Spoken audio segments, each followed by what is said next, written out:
What's going on, everybody? We're going to take a look at everything. How we doing, everybody? What's going on tonight? Getting some things set up, going through everything. So good to be back from the show. You come back from the show and all this stuff you had figured out with technology, you got to figure out again. So it's always good. So let me know if you can hear me. But we're going to be talking about, or let me know, I guess, if you don't hear me. But we're going to be talking about the show a little bit and going through some of that stuff. I'm going to talk about the one big training aid that I got. I got a couple that I purchased. That's something you go through and test, and I'm always looking for stuff. I found one of my favorites that we'll go through. But yeah, any questions you have about launch monitors, any of that stuff, happy to talk about it and do that. So again, we'll go through all that, but one big thing I want to talk about tonight is just some of the teaching and stuff. So kind of recapping the week, got there, I get to the PGA show, I left Saturday, so it's been really nice here in Chicago. It's actually, I think we're heading down to -4 tonight, so that's sweet. But I went to the show Saturday. It's been like in the 30s and 40s all week, and then got down there. It was really, really nice. We actually had some like 80s and 90s days. One of the nicer weather days or weather shows I've seen. I mean, one year we had a tornado. One year it was freezing cold. Last year it was raining and cold. It was kind of depressing last year, but it was good to see some energy and stuff in the show, which was nice. So, that was cool. It was really cool to see all that. And then, obviously, some of the big topics were going to be on launch monitors and things like that. So, hey, what do we see out there? The game of golf, how are we going to be playing the game differently as we go? So, if you're not familiar with the channel, we do talk a lot about that. We also talk about trying to help you get better. I'm letting you see, we've got our brand new projector here that I just had set up right before we go. I'm going to talk more about it. It's a 4K projector, and you can link it. I've linked it down below if you want to check it out, which one it is. I'm going to go more in detail on it on Wednesday, so if you want to see that, make sure you subscribe so you can see how I set that up, what I'm going to be doing. I'm kind of got a projector a little bit for the future with some things that we want to do. So I'll kind of explain to you what's going on with the screen and how this one works, because it's not exactly the ratio and everything that you would look for. But anyway, we'll go over all of that. So first things first, we'll go over launch monitor questions. So I already have some questions in the chat. Biggest one is about the MLM2 Pro. So that's from Rapsodo. And comparing it to Garmin R10. So it is legit. Very, very cool device. Biggest question I have is, so it worked well. Did you get a couple of reads where it's like, all right, yeah, that was like, I'm hitting like the 6-iron. Now it's, again, you're not hitting your clubs. I'm hitting like, I think I was hitting like the Callaway, like the super muscly back ones that, like, honestly, I couldn't even tell if I hit it in the middle of the face or not. Like, so they don't have the most feel, but definitely hit a couple where it's like, man, that went pretty far and the spin felt pretty low. But that's, again, for what you're paying for in that price range, it performed very, very well. It doesn't need as much room behind. So is it a serious contender against the Garmin? Absolutely. You're not really getting any club data or anything. I know some people have said, oh, why don't they put that in? You're not really getting that. I think you're going to see some things from them in the future. That was my understanding. The other thing is the software. I believe it's $200 a year is what I'm told. You buy it $699 up front. You get the software for a year. That's the 30,000 courses, and then you get the you got to pay $200 a year to keep it. So you got to keep that in mind. And as far as using other sim softwares, I don't know. They weren't 100% sure on that. The feeling I got is that it won't, but there's maybe something else coming that will. Just take that for whatever it is, right? So maybe something else. I think you're going to see that from a couple of different of these entry level, right? What you're seeing is the importance of simulator golf, right? Simulator golf, people know, hey, I want to come out to the garage and just work on some things, whack the ball a little bit. That's going to be what people want to see as they go.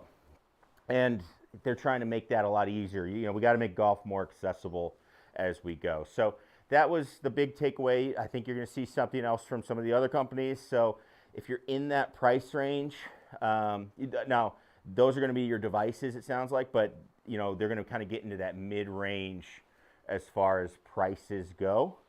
So just something to check out as you're going through and seeing what you can do with it. But yeah, it worked really well.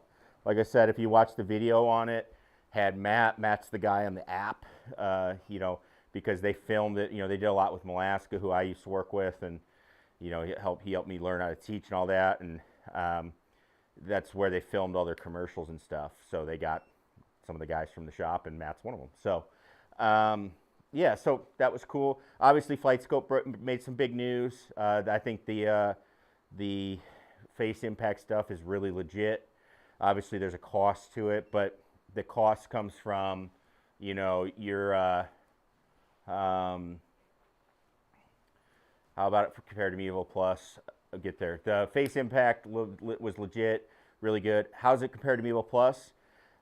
You're paying for what you get, right? You're gonna go up. I mean, Mevo Plus kind of stole the show. The kind of the talk around the whole thing was, for $3,700, you can get pretty much everything that a $25,000 unit can do, and it's just as accurate, and it does the spin and stuff, right? You can do that. Got a chance to hit a lot on quads and stuff like that too, and the Foresight, I'll be talking about those in videos. Pretty standard stuff. It was a little interesting. It was, not the greatest environment. A little interesting how the quad, when I was using the quad, it was missing a lot. So I thought that was interesting. But again, we'll give them the benefit of the doubt. The environment you're hitting is not the greatest. So we'll give them that. But yeah, that face impact stuff was really, really cool. That to me is a game changer. Even in the demo, just from stuff that we talk about, like a can of that spray that I get's like $7. Okay, the foot spray. I probably go through, realistically 40 to 50 cans a year. So for me, I know people are saying like, oh, it's expensive. Well, there's a lot of stuff behind it with R&D. They kind of walked me through that process. Obviously, they're not a charity. They're trying to make money. They are a for-profit company, but there is R&D that goes behind it to make it work. And then from there, it's, how useful do you think it is, I guess. So people have to weigh that. For me, it's going to be something that actually saves me money, because if you do the math on that, 7 times, we'll call it 40, right? That's what, 280. So in 2 years, it's going to pay for itself. So for me, again, you got to look at it from what you need and what your expectations are with everything. The thing that I see in general with all of the launch monitor companies, they're all getting pretty good. They're all getting pretty good. Again, within their price levels.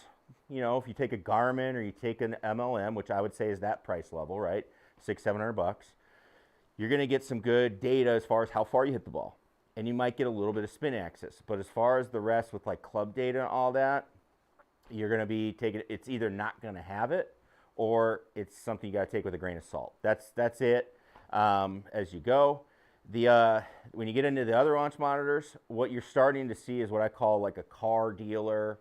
It's a car dealership mentality. It's, all right, you've got your base model, and then what do you need, right? What do you need? You can add it on, which is actually kind of nice, as opposed to like back in the day. It's like, all right, you have one model. You have to buy the model with all the upgrades. Here they are. And then you go through there, and you actually have to basically, you have to take it even if you're not going to use it. So you now kind of have that option, which again is really nice, to say, hey, I don't want this, I don't want that. So you can kind of work through. Obviously, you have to have some things for other things, but that was pretty common throughout all the launch monitors. From Foresight, you can get the base model, but if you want the software, like for a GC3, it's $5,000. You want the software, it's another $2,500. Somebody told me two, and then somebody told me $2,500. So it's one of those, right? You have to get that if you want to be able to see on the screen. And then if you want to get GS Pro, you have to have that, which was another big announcement, GS Pro working with Foresight, but you have to have FSX. So that's how it's going to integrate, and that's how they're going to pull the data. So you still have to pay the $7,500 or $7,500, even though you might not use that software. They are going to make you get that. So you got to look at that too as you go. And then obviously you have Launch Pro, which was fine. It is that, but it was interesting to see how your numbers compare to different units because of the different ways they read. So again, you got to know what your unit does and understand how that affects what you have going on, so you're making the right adjustments. But anyway, so that was kind of the big deal from a tech side. Unicore, they have their iMini coming. That's going to be April, from what I was told, and which, I said, hey, last year they were there, but they had the supply chain issues and stuff. I think that was a common thing too. But yeah, from there it's some cool training aids, and all that stuff. So yeah, if you have questions about any of that tech stuff, please put it in the chat. But the one thing I wanted to talk about, because we are going to get into working on our games and all that, right, is we had a lot of talk. I got there Saturday. Sunday, Monday, we do our teaching and coaching summit, which was okay. They tend to throw like names at you, like, so Hal Sutton was there. He talked, all that stuff as they go. It's price on the iMini was, I'll have to look at my notes, $4,000 with their range software, and then there was like some add-on stuff as you go. And then, can you use the MLM outside? Yes, you can. If you watch my video on it, I hit balls at their range, hitting range balls. If you want spin and spin axis, you have to use that golf ball. So that's the caveat. They have a special golf ball from Callaway. I believe it's a Chrome Soft. You have to do it. So that's another thing you have to look at. You're using the Chrome Soft ball. You only get 3 with it, and then you're going to need to get more, especially if you're doing sim stuff. And I would say you're going to use them a lot. So how fast you go through those, I guess that would be another expense. But that's not that bad as you go. You wouldn't want to do Sharpies and stuff because you would mark up your screen as a go. Pro T, yeah, looked really good. I honestly had not had too much experience with Pro T, but they were sweet. You had, I get them confused because they're all like the same letters. So you had the RX, which is like their small version. If I get the lettering wrong, I believe it's the RX. The RX is you get it's like it's right-handed or left-handed only. It's very much meant for like a tiny space. What's nice about those units is like once the ball really just needs to fly by the unit, and then it's good. It's an overhead mounted unit. You do that. They're cheap, $5,000, $6,000, $7,000. They keep it simple. That gets you their like range software, and then you would have to get your software. But they're pretty open to any options. They weren't, hey, you got to get our software or anything. So that was it. So yeah, it worked good. It was very good. The difference in the VX, so you have the RX. That's the right-hand or left-hand one. The VX is, and I'm gonna get them confused. One of them you need special golf balls, and the other one you don't need the special ball. You need just balls with a marking on it. So like a logo, or like the TP Pix balls, where they have the little designs on it, so it can help pick up spin. But it did work good, and it looked good and all of that as you go. So yeah, I thought it was pretty good. So again, it's just, for me personally, I wouldn't get that because of the overhead mounting. I want to move, I take mine outside and all that. So That's really the downfall to those units, to me. But again, it's just depends on what you need. Like that's the big takeaway is they're all really good. They're all getting really good, and it really comes down to it's starting to really come down to what features you need and what you're trying to do. I think if for me, it's like a lot about game improvement. I need to help people get better, and I want to get better. So I want club data. Center impact is huge for me. That's a massive deal. In the video, I don't know if we showed it, but when I did my video, we had like the stuff on there, and then on my jacket, I had this stuff everywhere, like those little things. It's interesting, but again, for me, it's actually going to save me money because I don't have to buy spray. But yeah, it's all of that as you go. They all work really pretty good as you go. Yeah, so Chad, that's the bad part about that RX. But no, the VX and the VX and the RLX work righty-lefty, just to be clear on that. So again, it's like it's up here and then it can work both ways. So they have the cheapest unit they have is right-handed or left-handed only. Like it's more for a single person that wants to have a small space setup. Okay, so you could do either direction. You just got to kind of pick one as you go. So just kind of clear that up as you go. Will you be sticking with the Mevo Plus? Yes. It has the best features. Again, it performs right up there with all the best launch monitors. It has the most features. So again, if you missed the start, $3,700, and it's the equivalent of the $25,000 unit. So, kind of a no-brainer. So it definitely works. It's going to be my main one. So I'm not a big fan. This is just a personal thing. I am not a big fan of launch monitors that sit in the front because I feel like, one, when I'm working with students, I don't want them to get hit. I know plenty of people that have quads that have had their quads damaged. So that sucks. You've spent a lot of money and now you got to go send it in to get fixed. For me personally, I know it affects my swing. I just naturally swing away. I think that's a big deal, right? Like it's hard, maybe a pros and all that can do it. Pros typically are using quads because they want yardages. So, they don't really need to set it up properly, but they go. We had a question on there about, so that's just finish that up. That's my thought about those. They work great. They have a great use.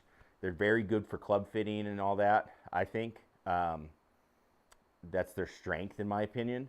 But, yeah, I mean, one of the biggest disadvantages of radar, like a Mevo Plus, is the lack of gear effect, or it struggles with that.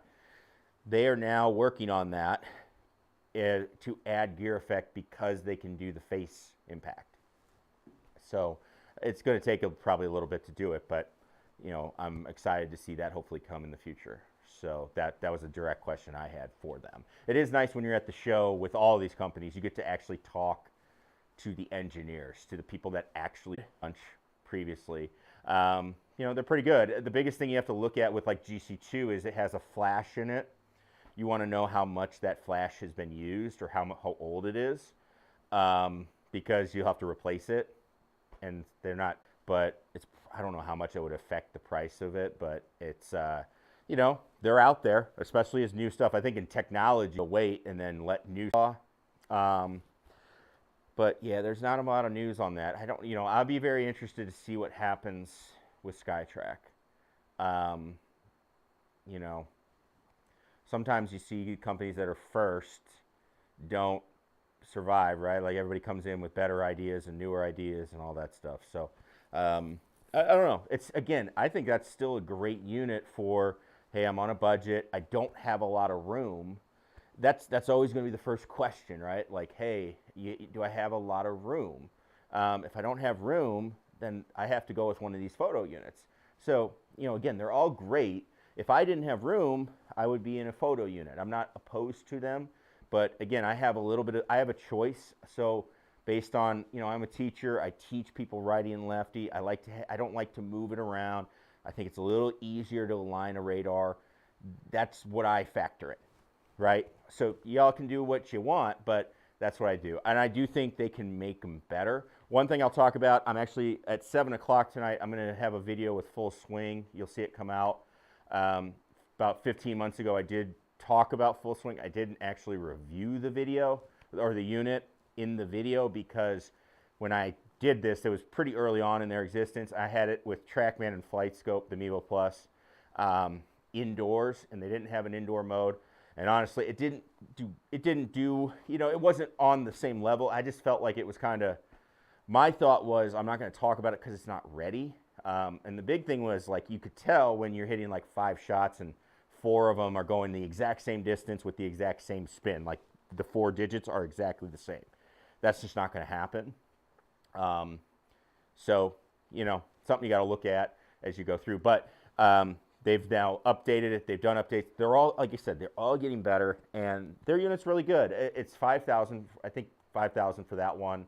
You get 5 courses. They are looking at some other options with software as they go with it. So I don't think they'll have GS Pro. I think they'll have some other. They build their own software, I think. So I know they built their own software for their home units and stuff. So it did really well, though.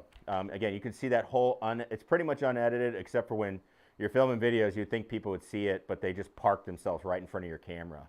And you're like, okay. And you got to move the camera and stuff. But, that's the nature of going to a trade show, I guess.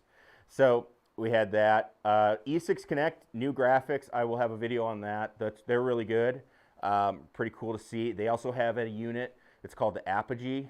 So I'll have more on that. He was kind of telling me a little bit about that and some cool things they have coming. Another kind of thinking like Pro T. This one's like, I believe it was $11,000 for this one, but it worked really well.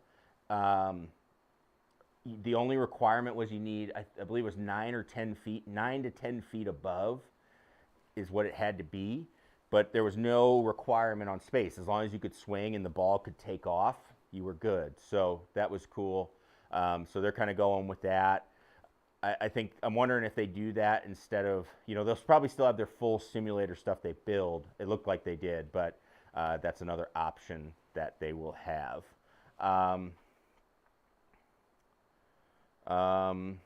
Does the face technology with Mevo Plus make it any more accurate? Mevo Plus does good with limited room. Mine does too. I've got decent amount of room. I've got 9 feet. Does it do better with accuracy? The thing it's going to make it accurate more is, like we were saying, they are going to work on gear effect. So if you're not familiar with gear effect is, it's especially on a driver, it's mainly where you're going to know this. But if I hit a driver on the toe, pretty much, especially if I hit it way on the toe, no matter what I do, like let's say I make a slice swing, but I hit it on the toe, it will draw or hook a lot of times.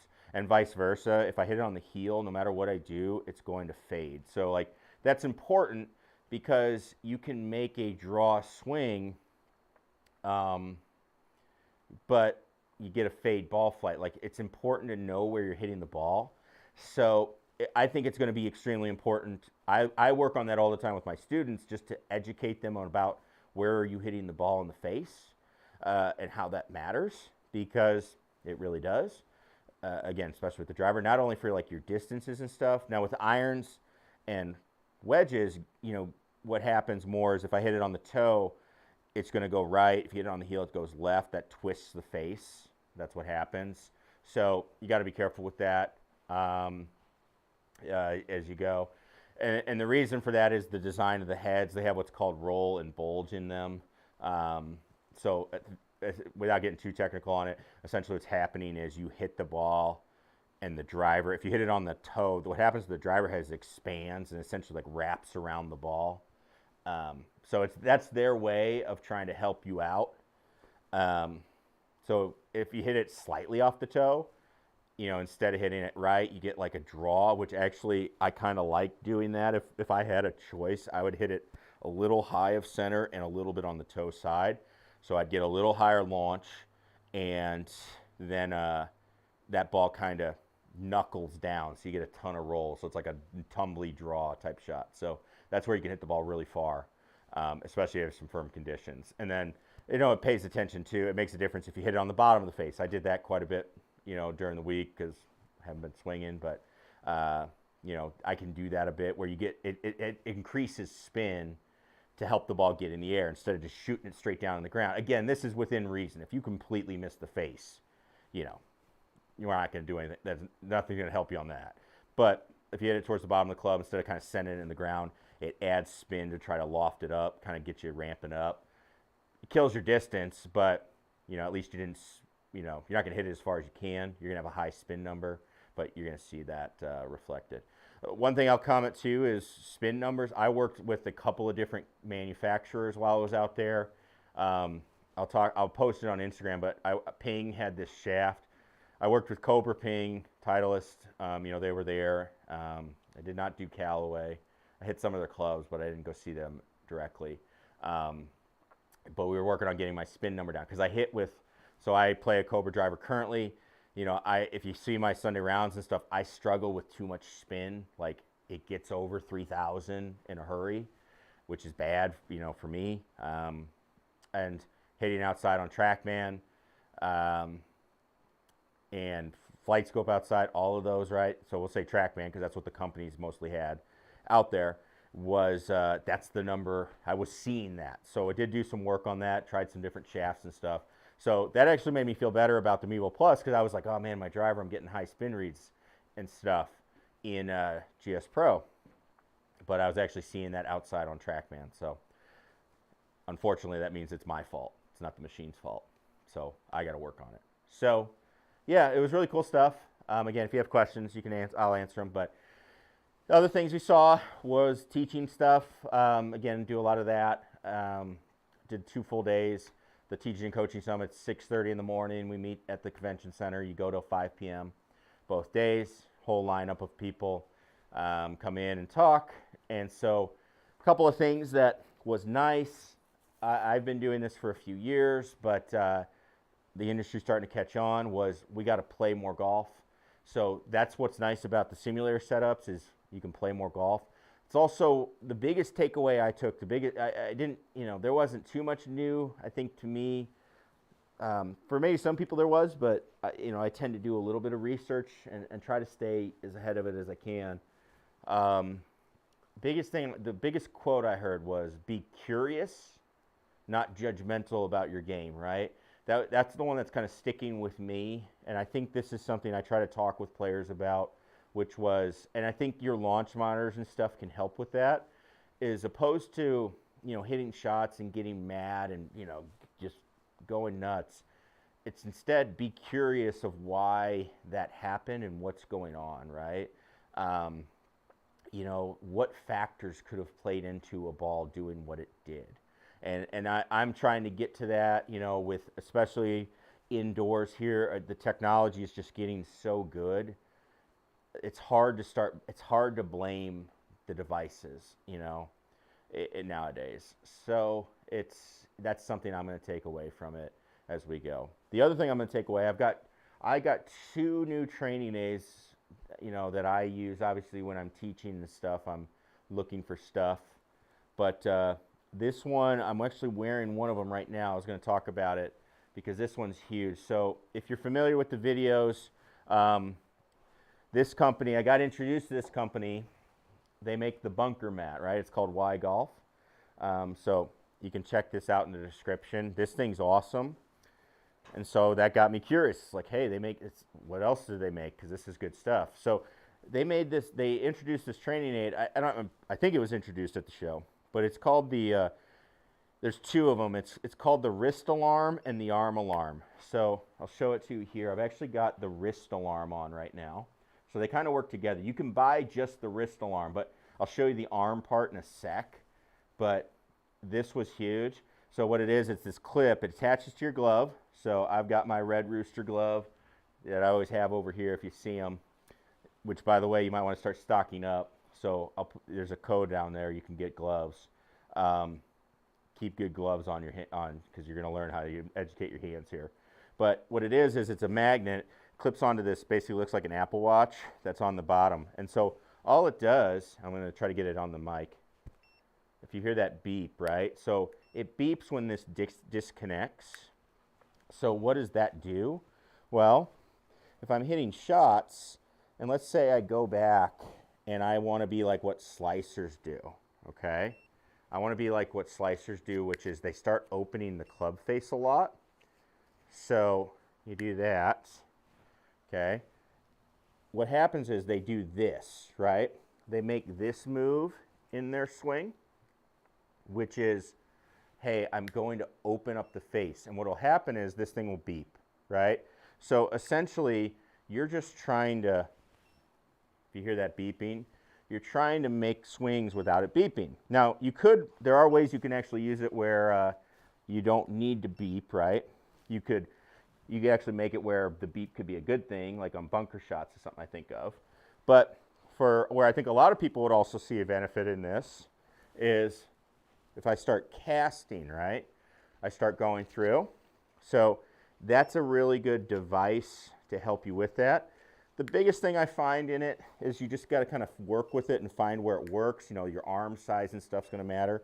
But you see if I start casting, again, I hope you can hear it, but it's beeping. I'll be quiet. So a really cool tool there that I thought was interesting. Again, for me, and again, hearing a lot of good players, being around them, you got to educate your hands and everything and your arms. You know, I think so many people are worried about what their body's doing. Oh man, am I doing this or am I doing that?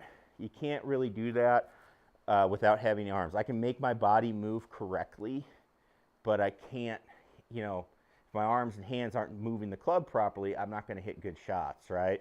And I can move my arms and hands correctly and hit good shots, even if my body's not working good. So the goal being, we're going to bring it back, hit shots without making it beep. So something like that.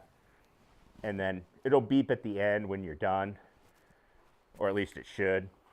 But just something like that, nice little trainer for that. But the part that I like is this arm alarm part. So there's a second part. So again, you can buy it, you know, just as the wrist one.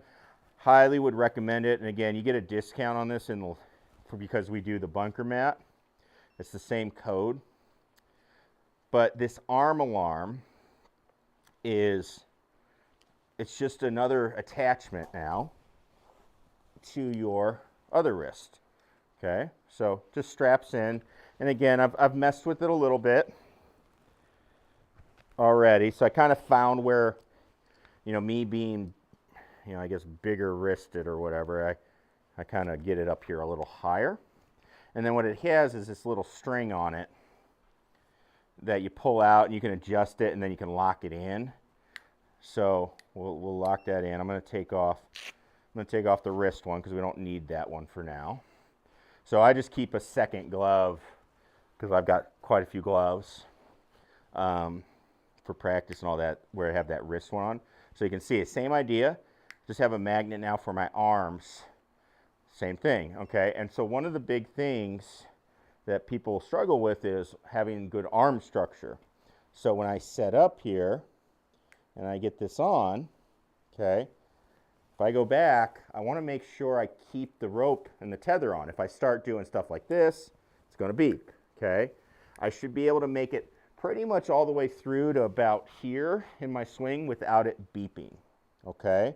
So it's back and through, and we're able to do it. And so what's happened for me is I've gotten a lot better club pass. You know, I've been working hard on trying to draw the ball.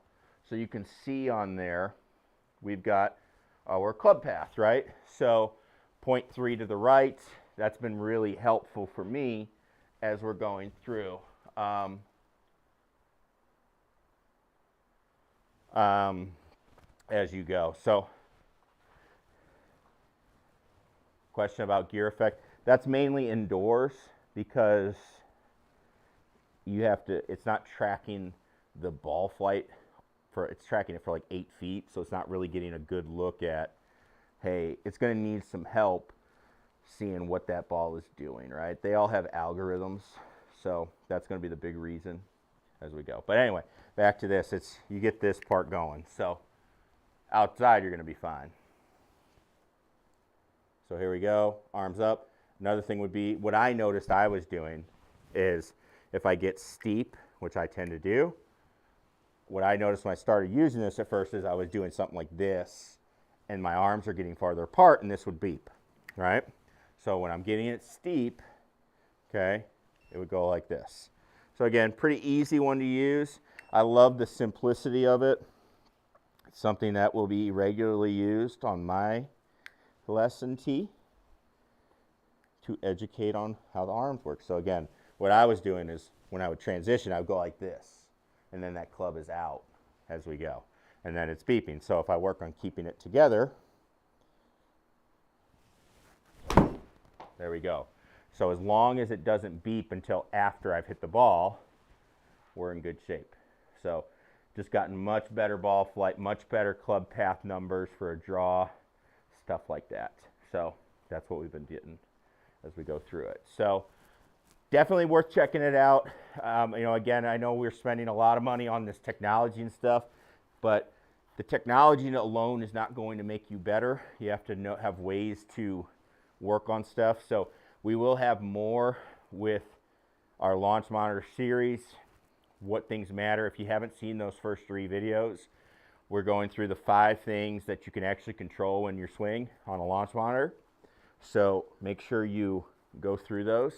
Those are going to make you better and understanding what you need to do. But then again, you also need some ways to combat those. And I think that's one of the biggest things. When I walk the range or I see people practice, you know, they're like, all right, I'm going to get better. And then they just start whacking away. And it's like, that's not how good players do it. And there's like no it's nuts to me to go practice without a training aid of some sort. Like if you don't have some sort of training aid or something that you're doing, like, you know, that's kind of nuts to me. I just think it's a waste of time. But, you know, but again, you might just want to go hit balls too. That's fine. But if your expectation is to go get better, you got to have some ways. So I'll have another one that we'll talk about in a future video because I'm still working on it myself. So we'll talk about get some speed because that's always a big deal. So yeah, if I didn't answer that gear question, I mean, the gear effect question is it's mainly just a matter of how much time the ball's got. You know, radars are meant to track the ball flight. That's how they started. It came more into, it's more come in vogue that they track shorter and shorter. I mean, even 6-7 years ago, you were supposed to have a minimum of 15 feet of flight to use a radar. Now they've gotten it down to 8. So it's pretty sweet. As you go. So yeah, it's just one of those things. So they're going to kind of combine to get a better read for those short ones, especially the miss hits where that ball takes off kind of crazily. So anyway, yeah, so that was kind of the wrap up of the show. That was kind of the big takeaways as we go. Again, we'll have more at 7 o'clock tonight. You'll see the full swing video coming up, just a full run through going indoor and outdoor with that, with Ryan from them. He took me through it, had their engineers off camera watching the whole time because they wanted to see what I said. So they want to make sure, and they care about their product too. They want it to work well. So, you know, they did a good job with that. So it was cool. From there, we'll have on Wednesday going through new. I'm loving it. I'll talk a little, you know, why I went with this one. Why does it have this? Why does it have some space on the bottom still? What are we doing? Again, I'm buying it a little bit for the future plans because it's definitely an investment. But we'll talk about it. There's some cool tools from BenQ. They are